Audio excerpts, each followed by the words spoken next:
सकाळ झाली की आपल्याला सर्वात प्रश्न पडतो की आज नाश्त्याला ब्रेकफास्टला काय बनवायचं आहे. तर आज मी तुम्हाला इतकी छान नाश्त्यासाठी आणि ब्रेकफास्टसाठी हेल्दी आणि टेस्टी असा रवा डोसा दाखवणार आहे, जो खूपच कमी साहित्यात आणि खूपच टेस्टी आणि हेल्दी असा हा रवा डोसा तयार होतो. तर चला बघूया आपण याला लागणारं साहित्य. तिकडे मी 1 वाटी बारीक जाड रवा कोणताही घ्यायचा, कारण आपल्याला त्याचं वाटण करायचं आहे. ते 1 वाटी मी रवा घेतला आहे. अर्धी वाटी मी इथं जाड पोहे घेतलेले आहे, तिकडे बघू शकता. आणि अर्धी वाटीच्या पण कमी दही घेतले, आंबट दही. आपल्याला फक्त हे 3च साहित्य वापरून मस्त असा छान असा रवा डोसा बनवायचा आहे, किंवा तुम्ही आपण मराठीमध्ये याला आंबोळीसुद्धा बोलतो. तर रवा डोसा आपल्याला बनवायचा आहे. तर अर्धी वाटी पाऊण वाटी मी रवा घेतलेला आहे. त्याच्यामध्ये आपण हे अर्धी वाटी हे जाड पोहे टाकायचे. आता पोहे टाकल्यामुळं कसं रवामध्ये चांगला असा क्रिस्पीपणा येतो. आणि हे आंबट दही टाकून घ्यायचे आहे. हे अर्धी वाटीच्या कमी आंबट दही घ्यायचं आहे. हे बघा, आता रवा, दही आणि पोहे हे आपण 3 साहित्य वापरलेले आहेत. आता हे दहीचं जे पाणी आहे ना, आपण हे टाकायचं आहे, कारण आपल्याला थोडंसं वाटण करायचे, त्यामुळं पाण्याची आवश्यकता असते. तर हे दहीच्या वाटीमध्येच आपण पाणी टाकून ह्याच्यामध्ये मिक्स करून घ्यायचं आहे. आणि हे चांगलं आता एकजीव करून घ्यायचं आहे. आणि आवश्यकतेनुसार याच्यात पाणी टाकत याचं मस्त पातळ असं बॅटर बनवून घ्यायचं आहे. बघा, पुन्हा एकदा मी पाणी टाकलं आहे. जसं जसं पाणी लागेल तसंच पाणी ॲड करायचं, एकदम जास्त नाही टाकायचं. आणि इकडे बघू शकता, आपलं डोश्याचं जसं पीठ असतं ना, तसं हे पीठ तयार होतं. एका मोठ्या टोपामध्ये किंवा एका बाउलमध्ये हे सर्व पीठ जे आपण वाटून घेतलं आहे ते सर्व एका टोपामध्ये काढून घ्यायचं आहे, जसं मी काढून घेतलेलं आहे तसं. आणि छान असं याला एकजीव करून घ्यायचं आहे चमच्याच्या सहाय्याने. हा खूप छान हेल्दी नाश्ता मी तुम्हाला दाखवते.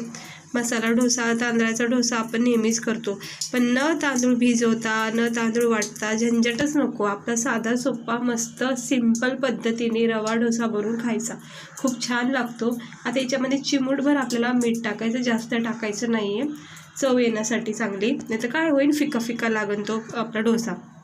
याच्यामध्ये मी थोडंसं चवीनुसार मीठ टाकले.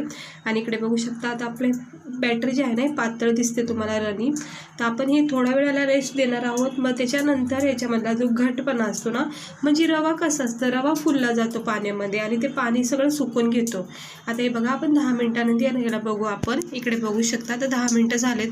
तर अगोदर जसं टेक्स्चर होतं त्याच्यापेक्षा हे थोडंसं तुम्हाला जाडसर दिसत असेल, कारण हा रवा जो आहे ना, तो फुलला गेला आहे आणि पाणी पूर्णपणे सोकून घेतलं आहे. तर आपण काय करायचं, ह्या स्टेजवर लगेच आपण ह्याच्यामध्ये बेकिंग पावडर टाकायचं आहे, चिमूटभर फक्त. कारण की काय होतं, लगेच फ्लफी आणि असं फुललेला राहतो आपला डोसा, नरम राहतो, सॉफ्ट राहतो, खूप छान.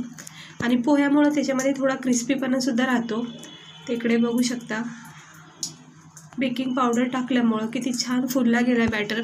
आणि एकीकडे आपला तवा मी तापत ठेवला होता, तसं तवा तापत ठेवायचं. चांगला तापून झाला की मग स्लो करायचा गॅस. आणि हे हळूहळू असं बॅटर जे आहे ना, हळूहळू टाकून घ्यायचं आहे. आता आपल्याला एकदमच मोठी साईज नाही द्यायची रव्याची. आता आपल्याला थोडासा आंबोळी, मराठीमध्ये आपण पदार्थ आहे बघा आंबोळी, तो असंच बनवला जातो, त्याचाच आपल्याला आकार द्यायचा आहे. जास्त मोठा नाही करायचा, जाडसर करायचा आहे. हे बघू शकता, ह्या साईजचं तुम्ही बनवा. ह्या रवा डोसा किंवा आंबोळी हे असं बनवलं जातं. हे बघा. आणि हवं तर तुम्ही याला पेपर डोसासुद्धा करू शकता मोठ्या पॅनवर चांगला. तर मी याला थोडंसं मीडियम साईजमध्येच करते. तिकडे बघू शकता, 1-2 सेकंडमध्ये याच्यामध्ये जाळी तयार होते. इकडे बघू शकता, परफेक्ट साहित्य आपले जर मापात बसलं की जाळी चांगली छान येते. इकडे बघू शकता तुम्ही, आपल्या ह्या डोशाला किती चांगली जाळी आली आहे चारी बाजूनी. आणि याच्यावर झाकण ठेवलं तर खूप छान असं शेकून निघेल, आणि नाही ठेवलं तरीसुद्धा हे वाफेवर मस्त निघून जाते. बघा किती छान आपला हा डोसा तयार होत आहे. अगदी स्लो गॅसवर याला मस्त असं 2-3 मिनटं शेकून घ्यायचे आणि मग पलटी करायचे. आता मी हे पलटी करून घेते. इकडे बघू शकताय बघा, नरम, सॉफ्ट आणि असा परफेक्ट आपला डोसा तयार झालेला आहे. तर किती भारी वाटते बघा, कुठे तुटला नाही, कुठेही बॅटर आपलं हे झालं नाही आहे. तर मस्त असं एकंदरीत आपला डोसा तयार झाला. हवं तर तुम्ही थोडासा याला खालून असं शेक द्यायचा, जास्त नाही शेकायचा, कारण वरून खूप छान असं शेकून झालेलं आहे. तर थोडंसं नॉर्मल याला खालच्या साईडला थोडंसं शेकून घ्यायचं आणि काढून घ्यायचं. आता मी दुसरा बॅटर टाकून घेते. हे बघा सेम प्रोसेस आहे, जास्त मोठा करायचा नाही, किंवा हवंच असेल तर तुम्ही मोठासुद्धा ह्याला रवा डोसा करू शकता, म्हणजे पेपर डोसा बोलतो आपण.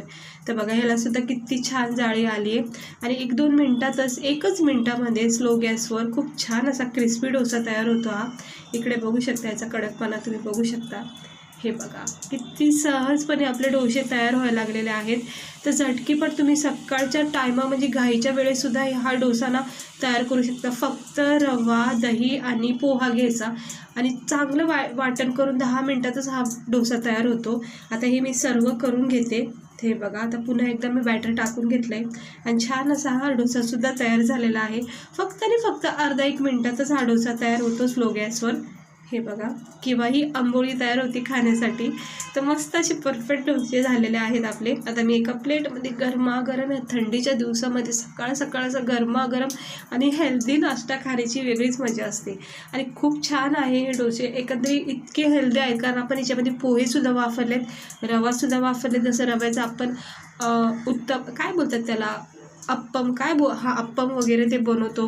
तर रवा आणि पोहा तर आपल्याला माहिती आहे, पोहा तर किती हेल्दी असतो आपल्यासाठी. ते इकडे बघू शकता इतकं भारी झालेलं आहे मस्त.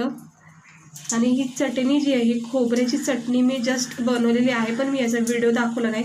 पण ह्याची रेसिपी ऑलरेडी माझ्या चॅनलवर आहे सेम प्रोसेसची, तर तुम्ही नक्की जाऊन बघा. खोबऱ्याची चटणी घरच्या घरी अशी डोशासोबत खाण्यासाठी तुम्ही नक्की व्हिडिओ बघा.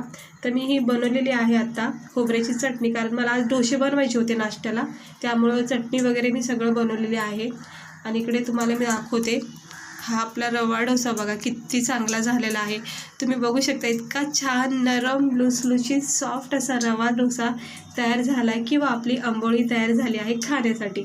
ते हे बघू शकता इतका नरम सॉफ्ट झाला की हातातून सुद्धा सटकला जातो आहे. याचा टेक्स्चर बघा, याचा जाडपणा बघा तुम्ही, ना जास्त जाड आहे ना जास्त पातळ आहे. तुम्हाला मी कट करून दाखवते. इकडे बघू शकताय बघा परफेक्ट असा रवा डोसा आंबोळी आपली तयार झालेली आहे खाण्यासाठी. बघा बघता क्षणी तोंडाला पाणी सुटते. असे गरमागरम डोसे बनवायचे सकाळ सकाळ रव्याचे, खूप चांगले लागतात, खूप चव आहे याला, नेहमीच्या डोशापेक्षा खूप छान लागतात हे. तर बघा किती मस्त वाटतात हे. आता मला काही राहत नाही म्हणून मी बघते याला टेस्ट करून. हे बघा मस्त झालेले आहे डोसे आपले. हे असं मस्त 2-3 डोसे घ्यायचे, थोडी खोबऱ्याची चटणी घ्यायची आणि सर्वांनी आपले सकाळ सकाळ असा हेल्दी नाश्ता करायचा. हे बघा रवा, पोहा आणि दहीचा हा डोसा तयार केला आपण.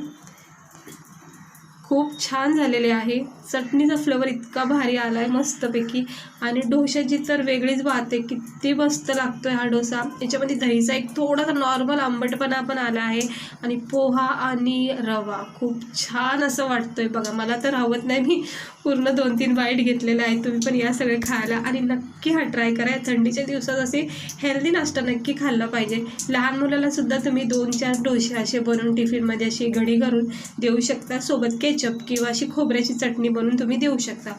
तर कशी वाटली तुम्हाला आजची आपली ही आंबोळी आपल्या रवा डोस्याची रेसिपी, तर नक्की ट्राय करा एकदा. हे बघा मस्त झालेला आहे. सकाळ सकाळ नाश्ता मी तयार केलेला आहे, आणि तुम्ही पण असे हेल्दी खात राहा आणि स्वस्त राहा, मस्त राहा सगळ्यांनी.